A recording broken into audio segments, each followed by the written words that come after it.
사도 바울이 이제 감옥에 있으면서 주님 앞에 갈 날을 준비하고 있었습니다.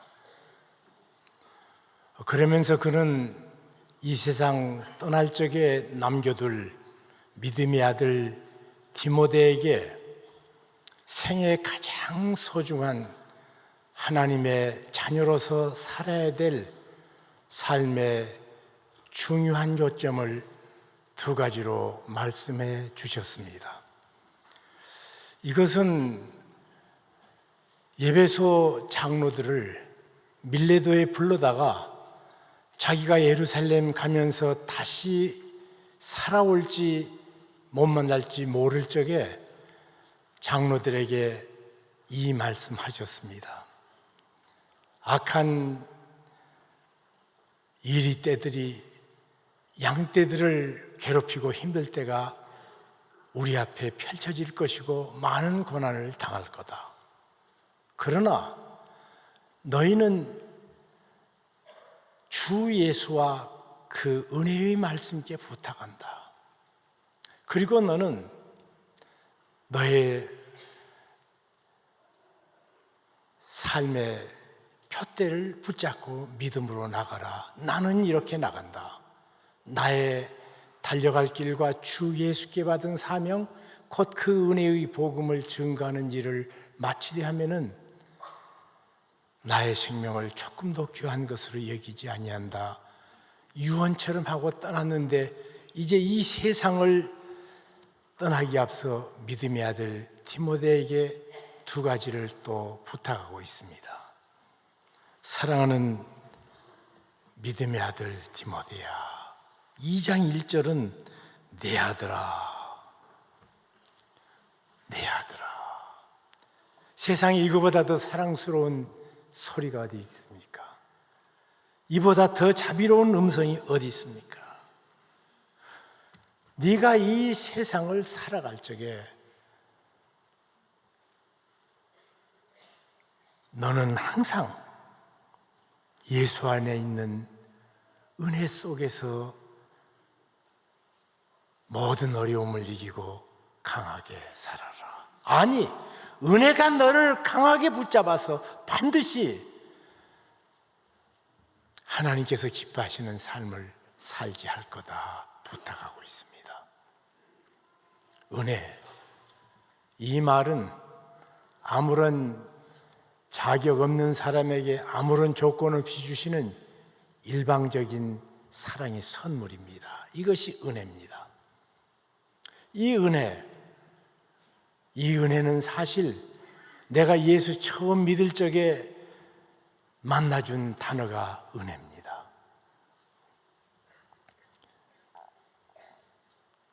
구원에 대해서 말씀하십니다. 너희는 그 은혜로 인하여 믿음으로 말미암아 구원을 얻었나니 이는 너희에게서 난 것이 아니라 하나님의 선물이라. 이 구원이 은혜로 인하여 믿음으로 말미암아 주어졌다고 말합니다. 사람으로 난 것이 아니니 아무도 자랑할 수 없는 거다. 선물은 노력도 아닙니다. 대가도 아닙니다. 선물은 그냥 주고 싶은 사람 호입니다. 그것은 제 생애 속에도 사실입니다. 저는 우리 할머님이 일제시대 여전도사로 사시다가 신사참배에 반대하시고 그리고 감옥에서 나오셔서 얼마 있다 세상 떠나셨습니다. 우리 아버지 어머니는 교회를 잘 섬긴 장로였고 권사였습니다. 그렇지만 저는 예수 그리스도를 믿을 수가 없었습니다. 도무지 믿어지지 않았습니다. 믿으려고 몸부림쳐도 안 됐습니다. 그랬던 나를 향해서 1965년 7월 24일 날 주께서 친히 찾아오셨습니다. 그렇게 많고 그렇게 복잡했던 내 머릿속의 구조, 수많은 질문과 수많은 회의로 꽉 차 있었던 내 마음속에 어지러운 질문들이 예수 그리스도께서 나를 만나주시고 그 은혜를 접하게 하신 다음에 사라져 버렸습니다. 그러니까 내가 가졌던 질문 하나가 해답이 있고 또 이 질문은 이렇게 해답해 주신 것이 아니라 모든 질문이 녹아버립니다. 질문 자체가 성립이 안 돼 버리는, 그때부터 제가 알았습니다. 아하, 어둠을 해결하는 유일한 비결은 빛이 들어와야 되고, 겨울을 몰아내는 방법은 몰아내는 것이 아니라 봄이 들어와 버리면 되는 거고, 모든 하나님을 향한 회의는 믿음이 생기면 사라지는구나. 내가 그렇게 해도 안 됐던 것이 그분의 은혜로 예수 그리스도가 나의 구세주고 주님인 것을 붙잡게 되고, 그 안에서 지금까지 살아오면서 그 은혜가 연약하고 부족하고 쓰러지고 자빠진 나를 향해서 강하게 붙잡아서 오늘 여기까지 왔습니다. 하나님의 은혜. 이 은혜는 사도 바울이 고백하기를 내가 나 된 것은 하나님의 은혜다. 은혜가 나를 끌어서 여기까지 오게 했답니다. 그분처럼 노력 많이 하는 사람이 어디 있습니까? 그분처럼 애쓴 사람이 어디 있습니까? 그럼에도 불구하고 내가 애쓰고 수고해서 얻은 것이 아니라 하나님의 은혜로 내가 나가 되었다. 여러분, 오늘 이 복된 주님의 날 늘 점검하기는 내가 예수 그리스도와 그 은혜 아래 늘 살고 있는가 점검하셔야 됩니다. 그거 놓치면 그 하루는 헛것입니다. 일주일은 아무 의미 없습니다. 사건 앞에서도 내가 주님 은혜 아래서 이 문제를 지금 바라보고 있는가? 내가 은혜 아래서 이 세상을 바라보고 세상을 향해 걸어가고 있는가? 세상 사람들은 눈에 보이는 것만 의지해서 살지만 우리는 그 은혜를 의지해서 내 인생의 연약이 물리쳐지고 강건한 인생으로, 승리의 인생으로 살게 됩니다. 그래서 그리스도인들은 날마다 은혜 위에 또 은혜를 거듭거듭, 마치 바다에 파도가 한번 치면 끝났나 싶으면 다음 파도가 밀려오는 것처럼 은혜 위에 은혜로다. 이 인생의 축복을 우리는 누려야 됩니다. 그러면 이처럼 은혜 받는 사람에게 은혜 받으면서 내가 해야 될 것이 무엇인가를 2절에 이렇게 분명하게 말하고 있습니다. 또 내가 많은 증인 앞에서 내게 들은 바를 충성된 사람에게 부탁하라. 너희들이 배우고 받고 본 바를 그대로 내 이웃에게 전하라. 그 전에도 그냥 전한 것이 아니라 충성된 사람들에게 전해라. 충성된 사람을 만나서 복음을 전하라고 말씀하고 있습니다. 충성이라는 말은 무슨 말인가? 영어에 이 감사라는 말, 이 thank라는 말은 think라는 말하고 쌍생어입니다. 쌍둥이 언어입니다. 생각해 보십시오. 우리가 감사한다는 구체적인 표현이 뭡니까? 기억해 주는 거예요. 기억하는 것이 감사고 기억하지 않은 것이 배은 망덕이에요. 그렇기 때문에 우리들은 늘 하나님의 은혜를 감사하기에 앞서 그냥 감사합니다 노래 부르고 찬송하지 말고 주께서 내게 베푸신 것이 무엇인가를 기억하세요. 그러면 감사가 시작됩니다. 히브리 말에 감사라는 말하고 기억한다는 말이 같은 말입니다. remembrance라는 뜻이에요. 그런데 믿음이라는 말도 쌍둥이 언어가 있는데 믿음이라는 말과 충성이라는 말은 우리말에는 상관이 없는데 성경을 쓴 헬라어에는 그것도 쌍둥이 언어입니다. 믿음은 피스티스라고 그럽니다. 그런데 충성은 피스토스입니다. I자가 O자 모음 하나가 바꿔집니다. 같은 의미입니다. 이 피스토스라는 말이 가장 멋지게 쓰여진 문학책이 있다면 호마가 쓴 오디세이라는, 영어로는 유리시스라고도 그렇게 합니다. 이 오디세이라는 한 영웅 행전을 서사로 노래를 했는데 거기에 트로이로 전쟁을 떠났던 영웅들, 한 복수하기 위해서 떠났던 영웅들이 있었습니다. 그 배를 운전하는, 이 항해하는 선장이 어느 정도 가는데 사도 바울이 당했던 우라우라 광풍 같은 엄청난 광풍을 당했습니다. 빗물이 덮쳐서 배 안에 들어오면 왕이고 영웅이고 할 것 없이 물을 푸느라고 정신이 없습니다. 그런데 또 이리 밀리고 저리 밀려서 자기가 가자는 곳과 상관없는 곳으로 점점 밀려갑니다. 벼락이 내 때리더니 돛대 하나가 부러졌습니다. 흔들려서 이리 구르고 저리 구르고 고통 당할 적에 선장은 키를 붙잡고 있는 그 손을 다시 보면서, 우리는 그거 믿지 않지만은 히브리의 이 그리스에는 12신이 있습니다. 신화가 여러 신화가 있는데 바다를 다스리는 신은 포세이돈입니다. 이 선장이 큰 소리로 외치기를, 포세이돈이요, 당신은 내 배를 마음대로 밀고 갈 수가 있습니다. 마음대로 뒤흔들 수가 있습니다. 돛대도 부러뜨릴 수가 있고 물이 덮쳐서 이 배를 잠기게도 할 수가 있습니다. 그리고 이 배를 산산조각 내서 파손을 시킬 수도 있습니다. 그러나 나는 내가 붙잡고 있는 이 키는 절대로 놓지 않겠습니다 하면서 이렇게 말합니다. 나는 이 키에 대해서 피스토스 하겠습니다.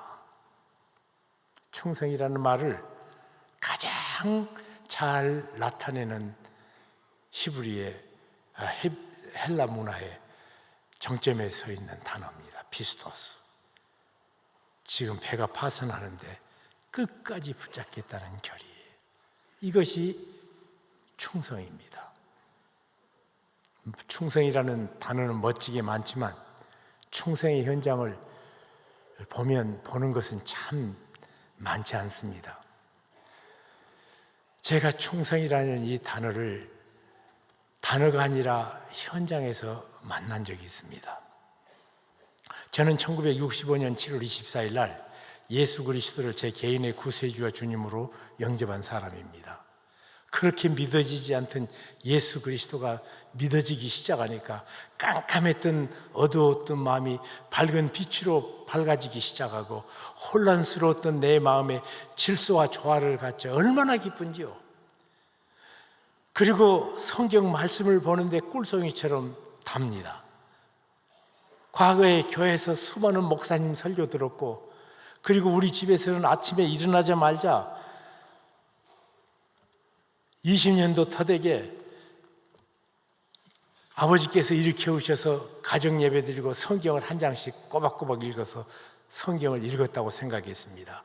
그런데 제가 그때 생각해 보니까 그냥 건성으로 지나갔지 한 번도 성경을 하나하나 생각하면서 읽지 않는 내 모습을 발견했습니다. 그리고 성경을 읽으면서 창세기부터 한번 읽어보자. 창세기 끝나면 무릎 꿇고 창세기에 가장 중요하게 주셨던 말씀이 무언가, 사건이 무언가를 생각하고 묵상하고 또 그거 놓고 기도하고, 출애굽기 끝나면 또 묵상하고 또 기도하고, 5일쯤 지나니까요 신구약 성경이 다 처음으로 끝났습니다. 그러니까 얼마나 기쁜지, 머리는 지금 하늘을 나르고 천사 같은 삶을 꿈꿉니다.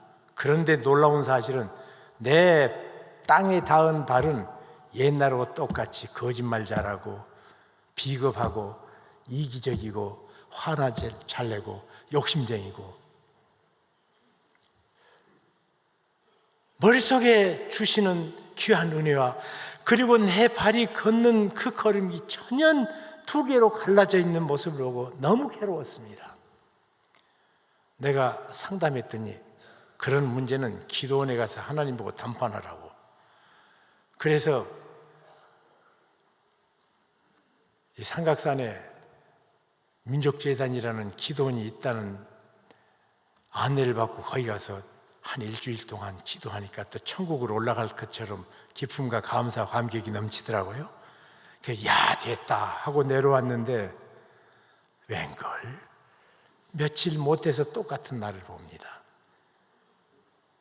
또 은혜를 받아야 된다 그래서 부흥회도 쫓아다녀 봤습니다. 그때는 감동도 있고 기쁨도 있는데 내 구체적인 삶의 걸음은 주께서 기뻐하시는 바른 삶이 아니었습니다. 너무 고통스러워서 내가 구원을 잘못 받았는가 보다 없이 고민하다가, 그러면 예수 믿고 하나님의 말씀과 삶이 동일하게 같은 사람이 누군가, 한국에 그런 분이 정말 있긴 한가 하고 여러분에게 물었더니요, 목사님을 가르치지 않더라고요, 사람들이. 그리고 가르쳐 주신 분이 가나안 농군학교 농사꾼인 김용기 장로님을 78명이 말씀합니다. 그래서 다짜고짜로 그 어른에게 쫓아가서 같이 살았습니다. 말씀과 함께 사는 사람의 실제를 보고 참 얼마나 감사하고 감격하고 그분 삶을 배웠는지 모릅니다. 사람을 사랑하는 법, 인내하는 법, 그리고 무슨 일 할 적에 충심을 다해 사는 법, 거짓을 이기는 법. 제가 거기를 떠날 때 그 어른께서 말씀하시기를, 홍군, 자네 평생 자네 말 한마디가 보증수표 같은 인생을 살게. 제가 그 말 안 들었으면 참 편한 인생 살 뻔했습니다. 그 말이 언제든지 내 하루 일과를 지낸 다음에 내가 바른 말 했는가 하지 않았는가를 점검하는 말이 되어버렸습니다. 그것 때문에 얼마나 힘든 삶을 많이 살았는지. 남서울 은혜교회 제가 섬겼던 교회 슬로건이 우리 불편하게 삽시다예요. 내가 불편하지 않고 남이 편해지는 법 없습니다. 내가 주지 않고 다른 사람이 풍요로워지는 법이 없습니다. 그분에게 그것을 배우고 얼마나 감사하고 기뻐했는지 모릅니다. 66년에 그 어른과 같이 있었는데 67년에 청해신학교 입학했습니다. 청해신학교 입학해서 가니까 목사 되겠다는 신학생들이 얼마나 못됐는지 맨날 싸우고 오기 부리고 투기하고, 학교 시험을 보는데 밤낮 간닝구하고. 아마 지금은 그렇게 안 할 줄로 압니다만 제가 있을 때는 그랬습니다. 하여튼 죄다 간닝구를 해요. 하여튼 그래서 너무 괴로워서 6월 6일 날 헌충일 날입니다.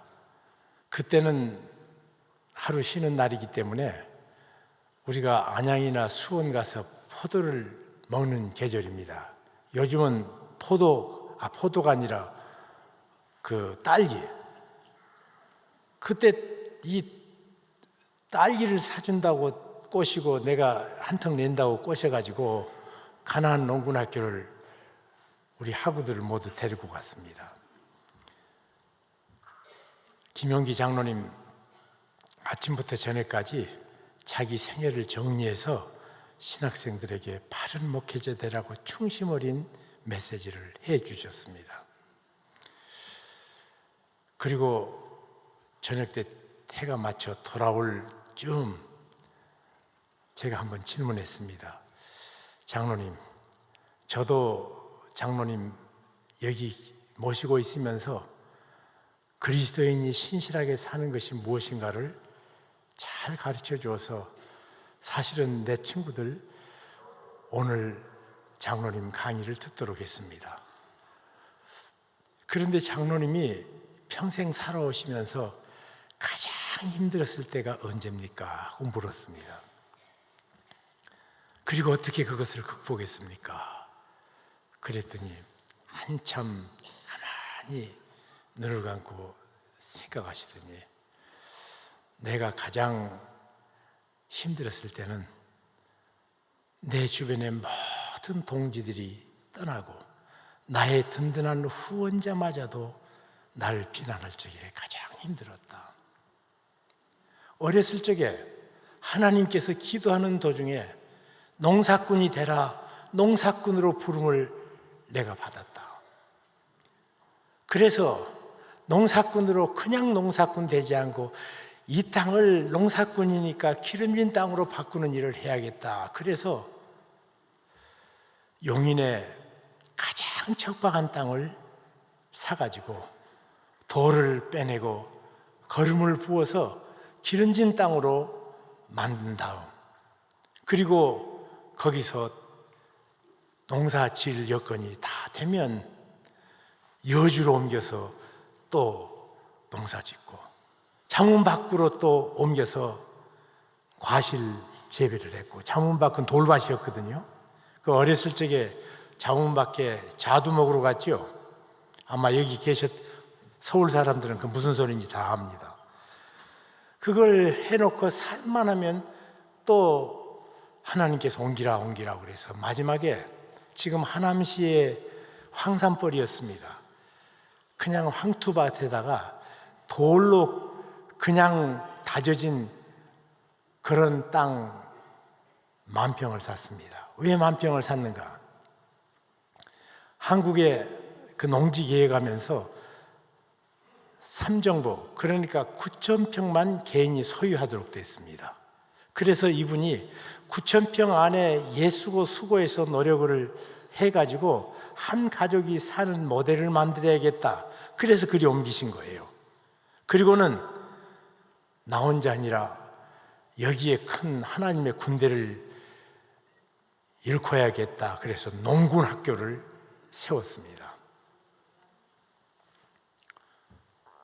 그런데 농군 학교 세운 기치만 세웠고 학생들 아직 모집도 안 할 때예요. 황산벌에 괭이로 모든 밭을 만들기에 방해하는 돌멩이들을 파내기 시작하고 또 똑같이 동일하게 기름진 땅으로 바꾸기 위해서 땅을 바꾸고 있는데 어느 날 군대에 갔던 아들이 휴가차 나온 것입니다. 그런데 그 큰 아들은 1953년에 군대를 갔으니까 전쟁의 끝자락에 갔거든요. 전쟁을 경험했습니다. 누구든지 군대 안 가려고 할 적에 큰아들은 조국의 부름이라고 가서 군대 가서 고생하다가 그때는 제대 날짜도 없습니다. 사실 제대시키면 제대를 하던 때예요. 그런데 이제 위에서 제대해도 된다. 그 마지막 제대 휴가를 보내줘서 집에 왔는데 아버지께서 일하시는 그 일 따라 해보니까 군대보다 10배나 힘들더래요. 그래서 군대 가서 말뚝을 박아버렸습니다. 아버지가 너는 언제 제대하냐 그러니까 국가에서 아직 저 있으라고 그럽니다. 그리고 안 나왔습니다.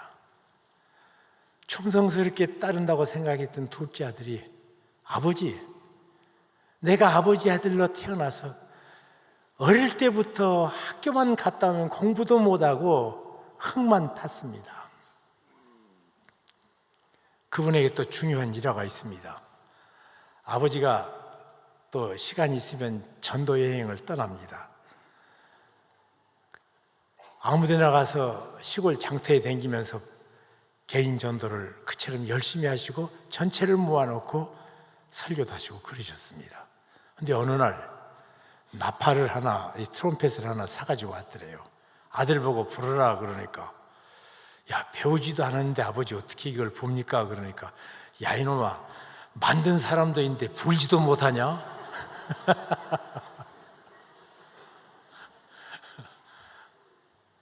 그렇게 잘하셨단 말이에요. 이게 모든 온갖 고생스러운 일을 다 하고 쫓아오다가 자기도 이제 자기 인생을 살아야 되는데 아직도 땅만 파고 있는 자기를 보고 아빠에게 대들기 시작했습니다. 아버지, 개 돼지처럼 땅만 파는 인생으로 살다 죽기 싫습니다.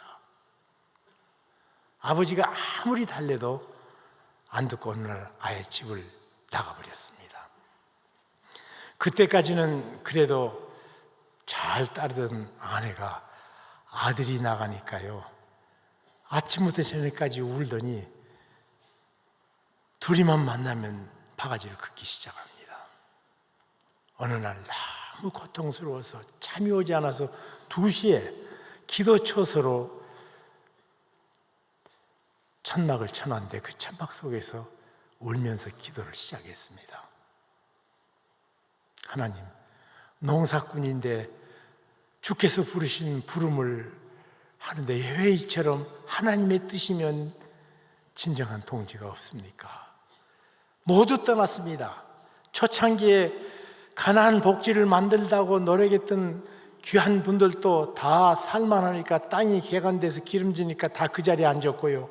그리고 여기 와서 삼정보로 한국 농사는 모든 사람의 표준 농사 그것으로 온 가족이 살 수 있다는 농장을 만들기 위해서 노력하는데 큰아들은 군대 갔지요. 그처럼 따르던 둘째 아들까지 도망가 버렸습니다. 그리고 내 주변에 그처럼 사랑하던 아내마저 나를 만나기만 하면 울면서 대듭니다. 주님, 너무 괴롭습니다. 주님, 주께서 나를 농사꾼으로 부르셨기 때문에 내가 이 괭이자루를 휘두르는 이 일은 놓을 수가 없습니다. 너무 괴롭습니다. 하나님, 차라리 내 목숨을 가져가라고. 나는 여기는 떠날 수 없습니다. 내 목숨 가져가 달라고. 그렇게 한참 기도하는데 울면서 기도하는 자기 기도 후에 또 다른 울음소리가 들리는 것 같더래요. 그래서 이제는 환청마저 들리는가 보다. 그리고는 해가 환하게 밝은 그때 눈물을 닦고 고개를 들었더니 차이 위에 무릎 꿇고 기도하는 차이기 위에 돌아온 아들이 울면서 서 있더래요. 하나님께서 결국 마지막 동지 한 사람 내 아들을 다시 보내주어서 여기까지 오게 됐다. 이게 충성입니다.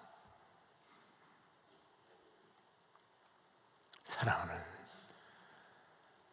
믿음의 형제 자매 여러분, 우리가 충성해야 될 큰 이유는 예수 믿는 사람이 천국에 들어갈 적에 두 부류로 나눠진다는 사실, 그리고 성경에 기록되기는 천국 가면 달라질지 모르겠습니다. 딱 2마디밖에 없습니다. 한쪽 사람들을 향해서는 착하고 무슨 종? 그리고 또 다른 한쪽 사람에게는 악하고, 우리가 하나님 앞에 내 생애를 마지막 평가받는 두 이야기. 착하고 충성된 종인가? 악하고 게으른 종일까? 하나님께서 어떤 말로 다시 하실지는 모르겠습니다. 그렇지만 성경에 기록된 것은 하나님 만날적에 이 두 마디 말밖에 없습니다. 두 부류로밖에 안 만나집니다. 여러분, 은혜 안에 서십시오. 주 예수 그리스도 은혜 안에가 가장 안전한 곳입니다. 가장 복된 장소입니다. 가장 영광스러운 장소입니다. 가장 예수 그리스도 은혜 안이야말로 우리가 든든히 서 있어야 될 자리입니다. 그 은혜를 붙잡고 그 은혜 앞에 우리가 드릴 대답은 충성입니다.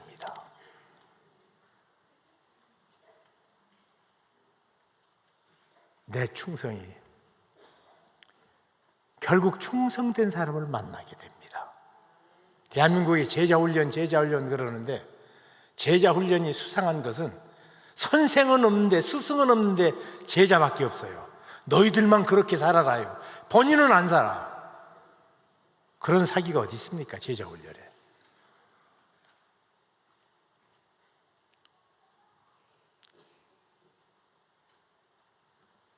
충성의 스승이 충성의 귀한 열매를 맺습니다. 충영교회 성도들 가장 큰 특징은 충성스러움입니다. 제가 신학교 다닐 때 충영교회 배우고 싶어서 계속 쫓아다녀 봤거든요. 지금까지 참 충성하십시다. 그 어려운 풍파 속에. 그랬더니 하나님께서 우리 한규산 목사, 내가 무척 사랑하는 사람입니다. 하나님께서 신실한 종을 보내주신 것을 감사합니다. 이제 이 교회가 충성으로 우리 주님 살아계심을 증거하는 능력 있는 교회로 쓰임받기를 주 예수 그리스도의 이름으로 축복합니다. 기도하겠습니다.